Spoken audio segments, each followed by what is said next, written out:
Здравствуйте, дорогие телезрители! В прямом эфире программа «Главная тема». Сегодня мы поговорим о задолженности за электроэнергию. У нас в гостях Алихан Кузьгов, первый заместитель директора ингушского филиала ПАО МРСК Северного Кавказа. Рамзан Ташхоев, заместитель директора, главный инженер ингушского филиала ПАО МРСК Северного Кавказа. И Лайла Гагиева, помощник директора по взаимодействию с органами власти и СМИ ингушского филиала ПАО МРСК Северного Кавказа. Итак, первый вопрос. Какова сумма долгов жителей республики перед вашей организацией? По большому счету за январь-июнь текущего года, скажем так, за первое полугодие, долги населения перед филиалом, ингушским филиалом равны более 120 миллионов рублей.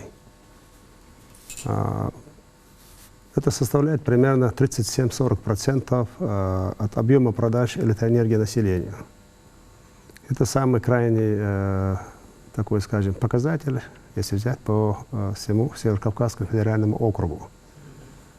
40% у нас, где-то на 2-3% у нас выше идет Республика Дагестан по сбору платежей за поставляемую электроэнергию. Ну и потом, сколько я помню, Осетия и так далее. Это категория населения. Практически у нас за ЖКХ, это в основном у нас скважины и водоканалы. Сбор составляет 5% от всего объема продаж. За первое полугодие текущего года долги перед объектами водоканала составляет порядка 225 миллионов рублей. Вот остальные две категории плательщиков, население и ЖКХ, которые по большому счету делают, скажем, картину именно платежеспособности республики перед ингушским филиалом МРСК. По остальным категориям населения у нас, скажем, ситуация выровнялась. Буквально за январь-июнь месяц мы, по большому счету, во взаимодействии с главами администрации муниципального образования, сотрудниками МВД, которые включены в рабочую группу, за что хотелось бы им сказать большое спасибо. Мы вывели из тени более 500 предприятий, юридических лиц, в том числе и мелкомоторка, из тени. Те, которые по большому счету осуществляли безоговорное потребление электроэнергии, и в результате чего образовывалась, соответственно, задолженность перед ингушским филиалом МРСК. А перед ингушским филиалом МРСК, значит, это долги у нас образовывались от полового рынка, где по большому счету у компаний рынков, генерирующих компаний, у которых мы покупаем электроэнергию, соответственно, образовываются соответствующие долговые обязательства. Вот сейчас показатели долга, которые вы озвучиваете, если вы сравните с аналогичным периодом прошлого года, динамика оплаты платежей, она изменилась? Если изменилась, то в какую сторону? Динамика, она изменилась в положительную сторону. Где-то, много не скажу, процентов на 15-17 сборы с населения у нас увеличились. Увеличились по одной причине. Стали более с населением работать, и благодаря и вашему телевидению НТК, что вы уделяете большое внимание именно проблемам платежей за услуги ЖКХ. Сами начали более жестко подходить. Имеется в виду ограничение потребителей электроэнергии путем отключения, у которых 2 и более срока идут неплатежи за поставляемую электроэнергию. Конечно, есть определенные трудности с отключением тоже. Это, по большому счету, с каждым потребителем надо индивидуально работать, оказывать определенное там противодействие. С нами, конечно, участвуют в этих рейдовых мероприятиях и участковые службы МВД Республики, и работники администрации. Ну, с каждым днем все жестче и жестче. Но уже дальше некуда, поэтому буквально мы закупили определенную технику для отключения. Это же тоже дополнительные расходы, это горючее, это дополнительные материальное какое-то техническое снабжение. Но с 1 августа мы планируем уже более жесткие меры принимать в отношении неплательщиков. Поэтому как юридических, так и физических лиц не будем там смотреть какая-то категория, у тех, которых идет 2 и более срока, это имеется в 2 месяца и более срока, будем по большому счету ограничивать вплоть до лишения их, пока они не оплатят все эти штрафные санкции, предусмотренные с новым федеральным законом, принятым в январе текущего года. Не только они будут платить погашать свою дебиторскую задолженность, плюс к этому и все предусмотрены законодательством Российской Федерации, все штрафные санкции. Я хочу напомнить нашим зрителям, мы находимся сейчас в прямом эфире. Если у вас есть интересующий вас какой-то вопрос, вы можете задать его. Я напоминаю, мы в прямом эфире. Ну а номера, по которым вы можете с нами связаться, вы сейчас увидите на своих экранах. Но вот помимо отключения, о котором вы сказали, по-моему, по неплательщикам еще применяется жесткая мера, это накручивается пеня. Вот расскажите нам об этом поподробнее. Пеня это однозначно накручивается. Все эти материалы, по большому счету, поступают через юридическую службу ингушского филиала МРСК, направляется в соответствующие судебные инстанции. В отношении юридических лиц материалы идут в арбитражный суд, где принимается соответствующее объективное решение. В отношении физических лиц направляется в суды общей юрисдикции. Таких на сегодняшний день подано почти на 80 с чем-то миллионов, только за 6 месяцев мы подали в отношении физических лиц и где-то 40 миллионов в отношении юридических лиц. Уже это говорит о том, что юридические лица более сознательно к этому относятся, и с этим у нас проблема так остро не стоит, как с физическими лицами. Я еще раз повторюсь, у нас проблема именно с платежами с населения. То есть физические лица, да, это преобладание, да? Проценту 90-95% у нас с юридическими лицами проблема, я могу сказать, что решена и вовремя, установленное время, вплоть до того, что они даже авансовые платежи вносят, с юридическими лицами порядок более-менее навели. Вот вы сейчас сказали, что по сбору платежей активное участие в этом принимает глава администрации. Вот если соотносить злостных неплательщиков с местностью, вот в каких селах или населенных пунктах, городах неплательщиков больше? Вот можете выделить какой-то пункт? Честно говоря, я выделю районы, сельские поселения, я, честно говоря, не готов сейчас, хотя у меня списки с собой не взял, они у меня имеются, мы это доводим, еженедельно мы доводим все это до глав муниципальных образований. Мы на электронную почту глав населенных пунктов всех муниципальных образований, мы доводим, вплоть до, не нарушая закон о персональных данных, мы доводим информацию о должниках тех или иных жителей сельских поселений. Аналогичную информацию мы направляем соответствующим образом на глав районов, городов, муниципальных образований, чтобы они работали со своими главами сельских поселений. И информируем ежемесячно правительство Республики Ингушетия. Это в отношении как муниципальных образований, как по местному бюджету, да, так и по республиканскому бюджету. Мы информируем. И правительство, которое тоже 2 раза в месяц проводит соответствующие совещания с министерством, ведомствами. Также нам во исполнение поручения главы республики все министерства и, скажем так, все бюджетные организации разных форм собственности государственных, мы получаем списки должников, вернее, списки сотрудников по юридическим адресам, их не прописки, мы, соответственно, направляем эти министерства, ведомства, списки должников, чтобы как-то с ними проводить профилактическую беседу в целях погашения дебиторской задолженности. Такая работа тоже одна из форм, такая работа проводится. Ну, сейчас мне сообщают, что у нас есть звонок. Алло, мы вас слушаем. Добрый вечер. Добрый вечер, Сергей Харишин. Сейдик Халшина. Вопрос, все постоянно гарбет автотелась. 50% мадалди 20 льготников. Вот 50% адвул аматилис, как гражданtas. Как я лучше? Я вообще лучше. Сунди, он задумался, я постоянно касту. Servis yok. Четвертый тариф. Всегда сервис я отдаю я шишера, кашера, дешера, малыш. Да что делаешь? Опять постоянно скажу 50% я не вижу. Законно, Российская Федерация, законно, 50%. Мы обдолжили, мы чувствуем, местные, придумать, может 50%. Адрес можете свой назвать? У нас произошел срыв. Я вопрос не звонка. понял, честно говоря. Готовы ответить, да? Я вопрос не понял. 50% он сказал, что оплачивает он, а 50% должно государство. Но ему поступает уведомление о том, что у него задолженность большая. Льготник, я так поняла. Адрес не назвал, населенный пункт тоже не назвал. Звонок прервался, да, я понял? Да, у нас прервался, к сожалению, звонок. Это, видимо, категория, которая получает ЕДК. Да. Я так поняла, что Да, да, он имел потому в виду, что что 50%. 50% должны возмещать государство, оплачивать за него.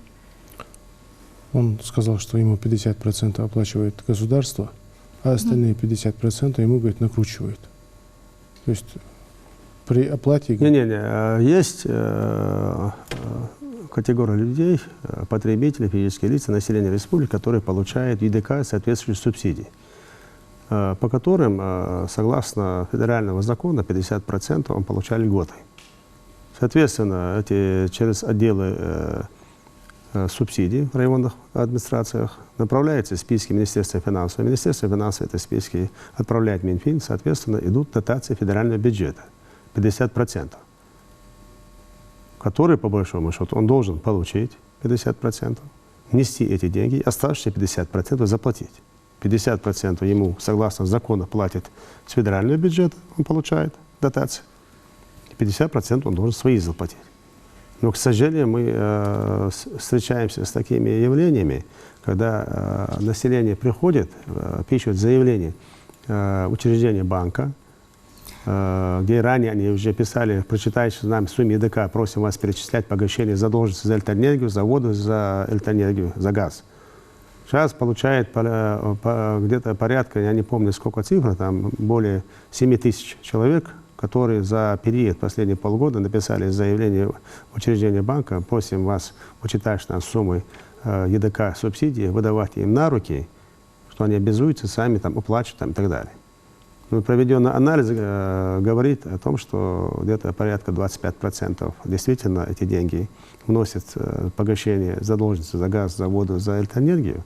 Но, к сожалению, более 4000 человек получают эти субсидии на руки, умудряются, во-первых, не платить оставшиеся 50% за потребляемый газ или электроэнергию.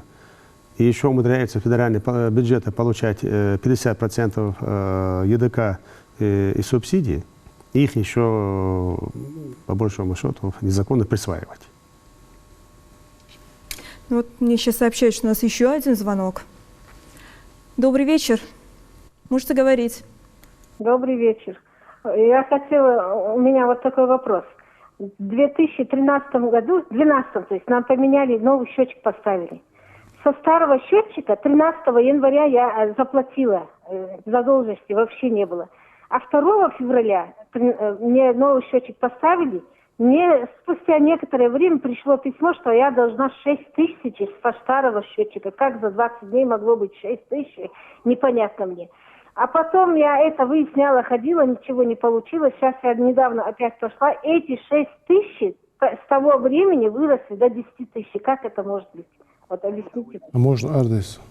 Как это может Ставьте, быть, который пожалуйста, уже нету счетчика давно?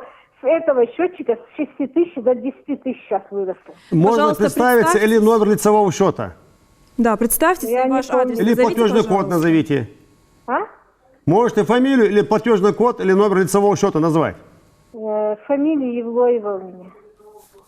Ваше Нет, место если вы не жительства хотите можно? говорить, можете назвать номер лицевого счета или назовите платежный код. Счетчика я не помню лицевого. Евлоева Мадина меня зовут. Я Ваш говорила. адрес можно нам Адрес. и место жительства? С Киева 11. Это Назрань, да? Да. Вы, пожалуйста, сразу, Лейла, объявите, вот, чтобы и нашим телезрителям понятно было.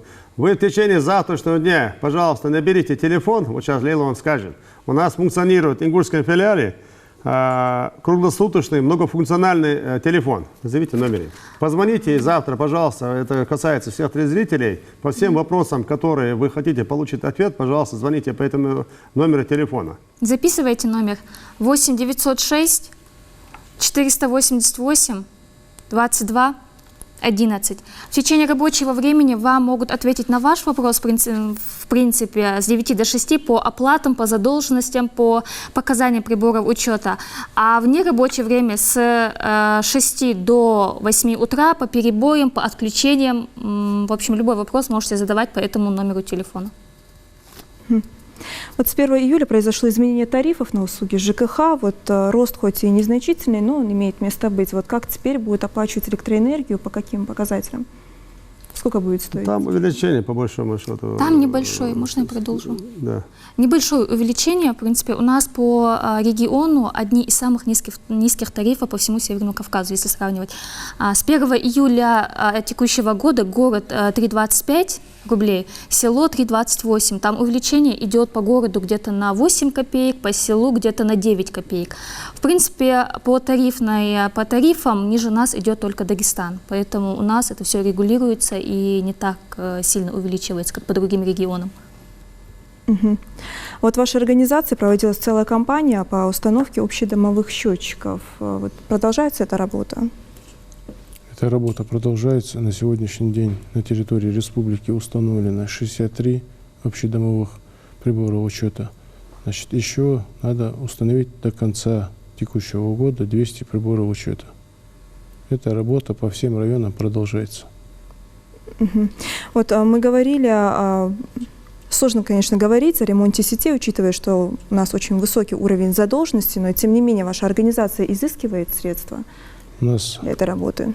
Конечно, у нас каждый год утверждается ремонтная программа. Данная ремонтная программа предусматривает ремонт и эксплуатацию сетей, числящих на балансе УМРСК Северного Кавказа. Этих сетей 35% от общего числа. Но и тем не менее мы, несмотря на все это, делаем и в рабочем состоянии поддерживаем все сети Республики Ингушетия, несмотря на балансовую принадлежность этих сетей.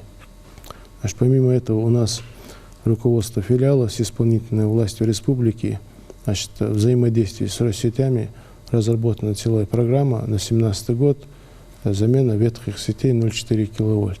16-17 год. Да, начало 2016 года да. Проектное изыскание и подготовка к самой работе, и 2017 год уже замена существующих ветхих сетей в сумме на 1 миллиард рублей.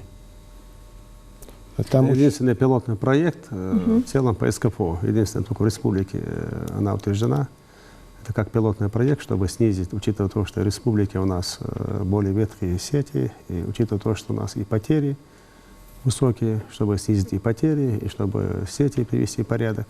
Единственное в республике, вот, учитывая то, что экономическая ситуация в стране, вот на указанную сумму, только в республике Ингушетия этот пилотный проект утвержден благодаря руководству республики и руководству Россетей. Буквально на той неделе эта программа уже утверждена. Значит, данная программа, она подразумевает замену сетей как существующих, так и районных новостроек.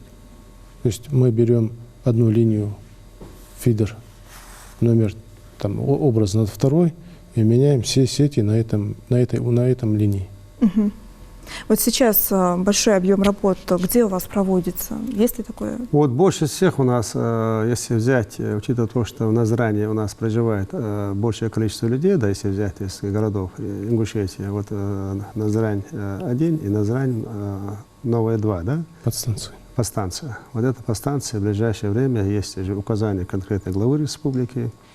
И я думаю, в течение месяца мы должны вести подстанцию Новая 2.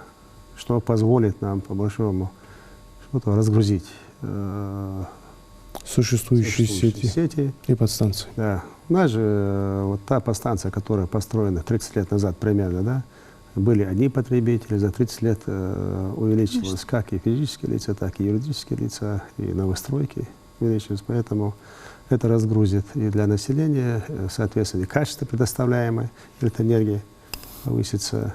Да и сами качество услуг энергии в разы. Вот мне сейчас сообщают, что у нас звонок в студию. сорвался, но чуть не сообщили, что сорвался, к сожалению. Вот мы сейчас говорили о подключении взрослых неплательщиков. В месяц Рамадан, конечно, была большая поблажка, ни о газе, ни о свете, ни о воде мы, как говорится, не говорили.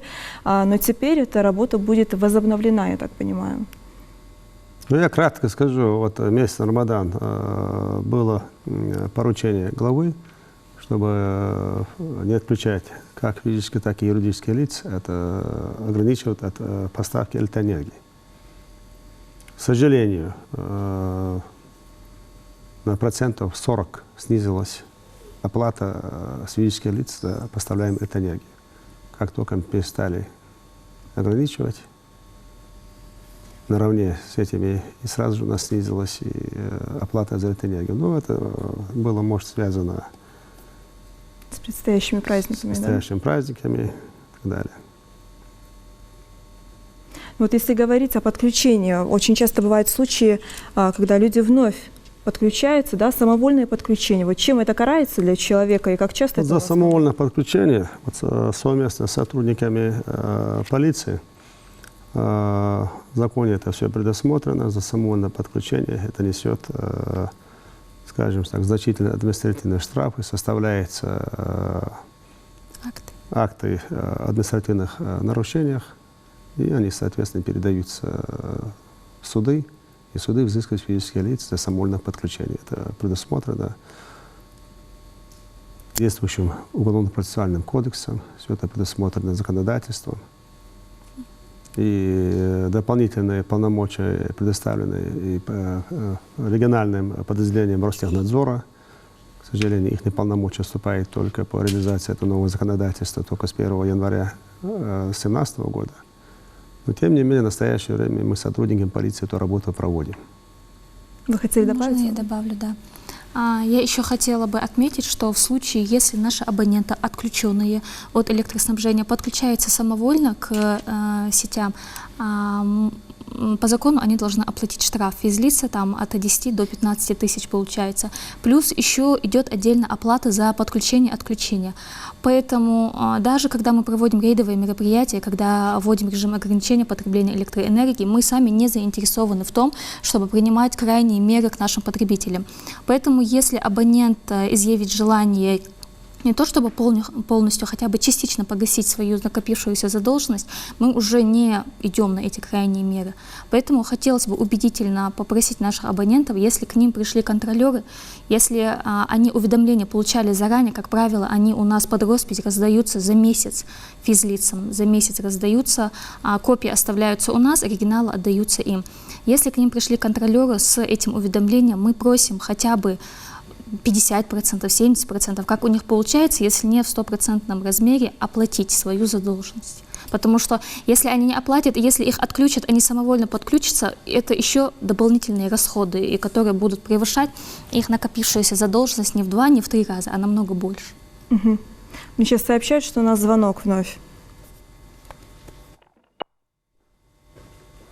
Добрый вечер, представьтесь, пожалуйста. Алло. Да. Меня зовут Талгиз Любовь Максилитовна. И у меня переплата идет по Ингушэнергии. А МРК говорят, что у меня есть задолженность. И я написала заявление в апреле. Они не могут перекинуть этот счет на мой счет. Ингушэнергия не может перекинуть счет на МРК. Почему это так? Адрес можете свой назвать? Да, назовите ваше место жительства и адрес. Талгиева 1. Еще раз? Еще раз. Село Икажево, улица Талгиева 1. Объясню.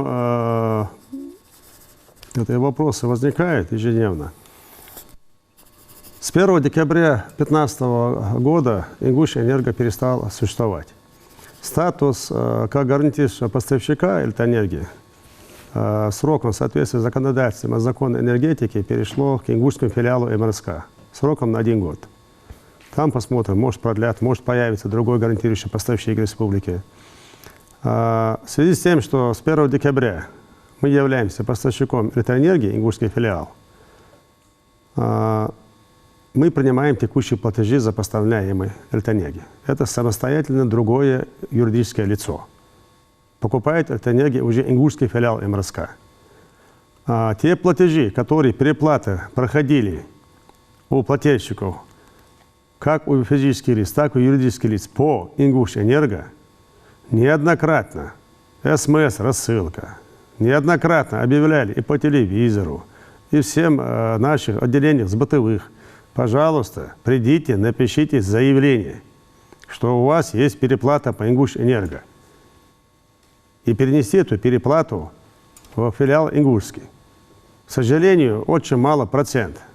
По состоянию на 1 февраля направили мы 14 миллионов по физическим лицам, 13 миллионов по юридическим лицам.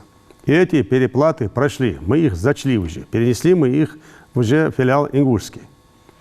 Теперь, на сегодняшний день, буквально месяца 2 назад, мы отправили 14 миллионов.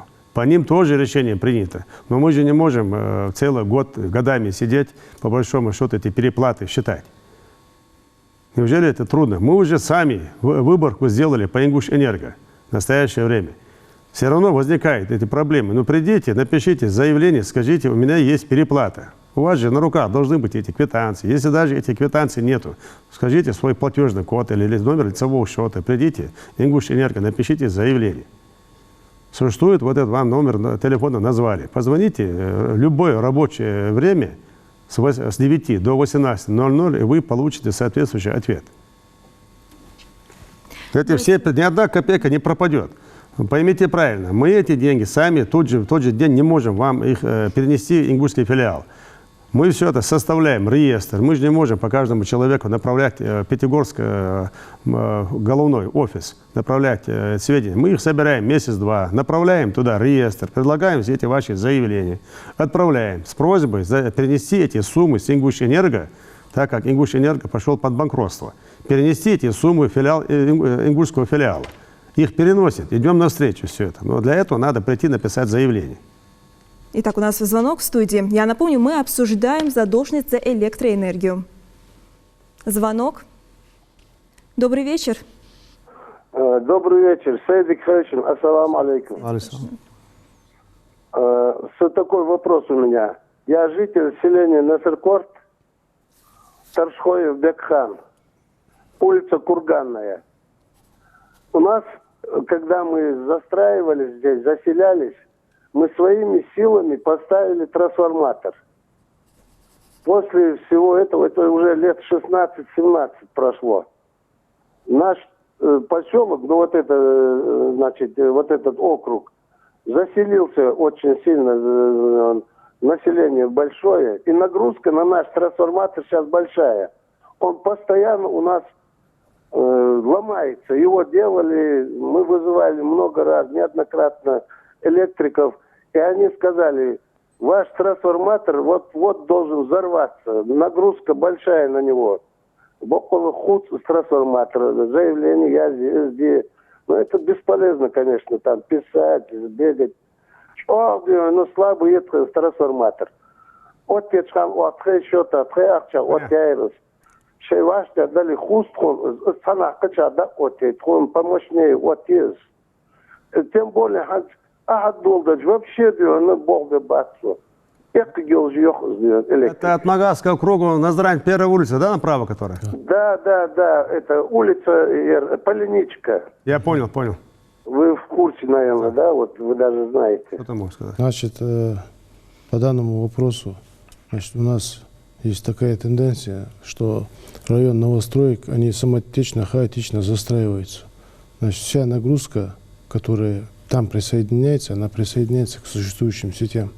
Значит, падает напряжение у существующих абонентов, также слабое напряжение у тех, кто заселил данный микрорайон. Данный адрес я записал, значит, по мере возможности постараемся, значит, привести порядок данной ТП. Но люди должны знать, что раньше, чем застраивать микрорайон под ЭЖС, надо в первую очередь подвести подводящие сети: газ, свет, вода. Они присоединять все существующее, и поэтому у нас происходит сбой в электроэнергии. Да, вот говоря о сбоях в электроэнергии, вот часто люди жалуются о том, что есть такой фактор неприятный. Вот по каким причинам в основном они происходят? Значит, самая первая причина – это погодные условия. люди постоянно жалуются, что мы отключаем электрическую энергию. Мы не отключаем ее. Значит, есть правила эксплуатации электроустановок, где в погодный, в ливень, в дождь, в проведении каких-либо работ в действующих электроустановках категорически запрещается. Люди это должны понять в первую очередь. Далее мы своими силами, значит, протяженность линии, каждой линии, она по-разному, в зависимости от 1 километра и порядка 15 километров. Значит, каждый электромонтер должен проехаться по этой линии, определить участок, из-за которого данная линия вышла из строя, устранить этот участок и ввести в работу. Так, чтобы мы взяли и отключили, такого нету. Ветхость сетей, погодные условия. Это в первую очередь погодные условия, во вторую это, конечно, человеческий фактор. Нет, человеческого фактора нету так. Нету. Нету. Это ветхость сетей. При шквалистом ветре происходит схлёст проводов и обрыв происходит. Но опять-таки мы должны дойти до этого обрыва, чтобы его устранить. Пока там люди не позвонят, у нас есть месяц Рамадан, у нас был штаб управления, и в праздничные выходные дни у нас есть обязательно ответственный дежурный, который принимает эти звонки. Я сам принимаю круглые сутки эти звонки, и по мере возможности и сил мы подаем людям напряжение. Ну, нередко у нас возникают случаи наезда в автомобиле на столбы электроэнергии. Да, данный случай в у таких нас... случаях что вы делаете? Значит, у нас в месяц Рамадан, значит, в верхних Ачулуках и буквально на второй день в нижних Ачулуках сбили две опоры электропередач напряжением 0,4 киловольт. Мы буквально там 2 часа организовали и опору, и технику, и людей. Мы его поменяли. В данном случае этот человек, он должен наказываться рублем. За его счет должно это восстанавливаться. Как опора, так и недоотпуск электроэнергии. Должно быть, но в реале это так? Ну, все люди начинают жаловаться, что вот они сидят без электрической энергии. Они звонят во все инстанции, начиная от 112, блок главы республики, всем подряд. Мы же не можем ждать, пока он это сделает. Мы мгновенно, оперативно, слаженно производим замену и подаем напряжение. Значит, хотелось бы в этом в диалоге еще озвучить такой момент, что у нас каждую неделю проходит видеоселекторное совещание, значит, с Россетями. Значит, в данном совещании часто озвучивается электротравматизм. Значит, в среднем за одну неделю на территории Российской Федерации происходит 110 смертельных случаев. Значит, люди погибают от воздействия электрической энергии. Значит, у нас есть очень много таких людей, которые самовольно производят присоединение, подключение, значит, какие-то действия в действующих электроустановках. Значит, желательно, хотелось бы обратиться к этим людям, что все эти сети не стоят человеческих жизней, что в первую очередь человек должен сам себя беречь и не подвергать опасности не только себя, но и окружающих. Мне сейчас сообщают, что у нас звонок. Здравствуйте, добрый вечер. Говорите, пожалуйста. Машло, да, Сейди Хлашина. Я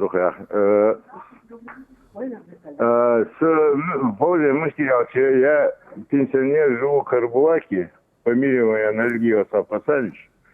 Не государству компенсация, то, что предоставляется, а личные свои деньги я вносил, заранее предварительно вносил, алихада за свет. Да, сейчас я прохожу, была Ингуш энергии. Да, очередной, я сахавину. Сейчас МРСК, хотя какую-то контору создали, ваши деньги есть, наличием лежат, но вы должны еще оплачивать уже, несмотря на то, что у вас там находятся деньги, сандуктар. Адрес можно? Улица Мечтаялар, а? Карбулаки. Карбулаки, микрорайон новый, я живу. Микрорайон новый? Да. Нальгиев Мечтаялар, а? 42-я квартира. Еще раз назовите, пожалуйста, ваш адрес. Микрорайон новый. Карбулаки, микрорайон новый. Яндри Цинуш Дич, новый де. Да. А квартира малая, дом, номер и квартира. Дом 6, квартира 42. Да, одну езжу в компенсации, предоставляю личности, а заранее отлада, они республика просит, об этом говорят, так просто, чтобы все. Налги. Семестер, Налги. Налги, Асхаб Хасанович. Аслан? Асхаб Асхаб. Хасанович. По Ингуш энергии переплате У я. нас произошел... Переплати. Нет, продолжаем. Переплате я. К сожалению, звонок сорвался. Вот если у вас АСАП переплата по Ингушэнерго, вам необходимо написать заявление о том, что у вас имеется переплата по Ингушэнерго, просим вас перенести эту переплату на филиал МРСК. И никаких проблем. Мы эти материалы отправляем, собираем в течение месяца, отправляем в головной офис Пятигорск. Там уже комиссия собирается. Они перепроверяют, потому что у нас удаленным доступом сервер один стоит. Проверяют, действительно есть у вас эта переплата. Да, действительно она будет, потому что если в базе данных у вас есть переплата, мы ее никуда не денем. Пока комиссия принимает, они уже принимают решение, и нам говорят, что вот такие-то пофамильно, физические, юридические лица, им зачтены их переплаты по Ингушэнерго. Тогда мы перенесем ваши переплаты в филиал, и с вас деньги не будем удерживать, пока не кончатся ваши деньги. Переплаты. А пока вам придется, решение пока такое не примут, текущие платежи вам придется платить. Как только такое решение мы примем, вам платить не надо будет, пока у вас есть соответствующий резерв. Ну, на этом время нашей программы подошло к концу. И по общественному совету. Хотели дополнить, Лайла? Да. Дополните, пожалуйста. Я еще пару моментов хотела бы подчеркнуть о том, что вот 50% начислений, которые ранее были уже озвучены, у нас очень много абонентов, которым полагаются ЕДК, единовременная денежная компенсация и субсидия. Но то ли в силу того, что наши абоненты этого не знают, население в принципе, то ли, я не знаю, в силу каких причин, наши потребители, да, не собирает документы. В общем, мне хотелось бы обратиться к нашим потребителям, которым полагаются эти ЕДК и субсидии, чтобы они собрали пакет документов. Там не очень много документов, можно, в принципе, за один день это все сделать. И сдали, вернее, в отдел субсидий по месту их проживания. Если им будут начисляться ЕДК и субсидии, у них оплата за потребленный энергоресурс, он значительно снизится, оплата снизится она. Плюс еще для более удобного погашения задолженности мы ввели уже давно такую систему, что они могут написать заявление в банке, где им автоматически будут перечисляться уже, чтобы им не приходилось ходить, оплачивать, погашать свою задолженность. По итогам полугодия или по итогам 3 месяцев они могут просто сверять свои данные и разницу эту. Ну, там разница будет буквально копейки, там, я не думаю, что много будет. Хотелось бы обратиться к потребителям, чтобы они не ленились и сдавали этот пакет документов в отдел субсидий. Еще мне хочется повторить еще раз номер горячей линии, на который они могут звонить в любое время, круглые сутки он работает, как мы уже озвучили ранее, с 9 до 18 часов. Оплаты, задолженность, показания прибора учета, да, все что. 8 906 488 22 11. Я повторю еще раз. 8 906 488 22 11. На этом номере телефона наши сотрудники, они круглосуточно принимают звонки. Если у них будут какие-то заявки на подключение, отключение, если где-то свет выключили, мы оперативно решаем эти вопросы круглосуточно. Звоните на этот номер по любым вопросам. Еще, уважаемые жители, хотелось бы отметить, что за декабрь месяц 2015 года ЕДК, субсидии, которые поступили на ваши лицевые счета, те, которые эти деньги не забрали, просим вас прийти в ингушский филиал Россельхозбанка за декабрь месяц. Деньги, которые пришли, лежат на ваших счетах. Так как не было от вас заявления, нам эти деньги не перевели, филиал ингушский. Поэтому будьте любезны, пожалуйста, перейдите на своих лицевых счетов, получите те суммы, которые вам перечислены в декабре 2015 года. Да, и чтобы не ходить по банкам и в следующий раз не брать эти деньги, можно, как я уже ранее сказала, написать заявление, чтобы автоматически они перечислялись. На погашение, потом да. Уже, да, а потом уже по разнице, да.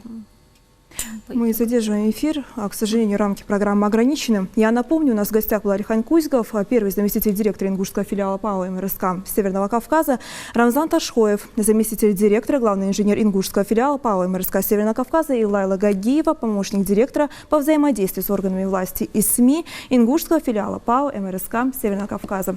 Ну а я с вами прощаюсь. Всего доброго.